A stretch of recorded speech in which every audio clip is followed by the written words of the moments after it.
Ako želite da od mnoštva kanala izdvojite vaše omiljene, to možete uraditi formiranjem favorit liste. Da bi formirali favorit listu, potrebno je ući u meni, zatim biramo podešavanja, u okviru kojih se nalazi opcija favoriti.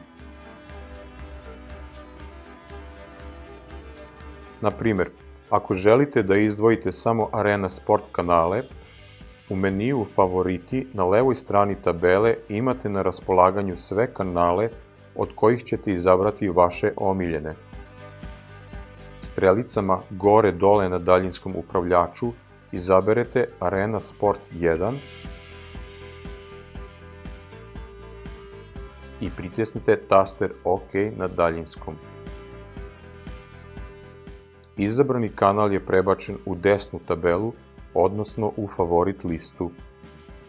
Postupak ponovite za preostale Arena Sport kanale i na kraju pritisnete zeleno dugme na daljinskom upravljaču kako bi zapamtili promene.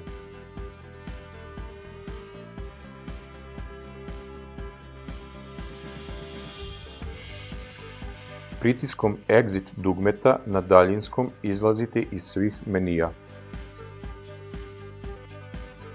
Nakon formiranja favorit liste, ulaz na istu vrši se pritiskom Fav dugmeta na daljinskom upravljaču.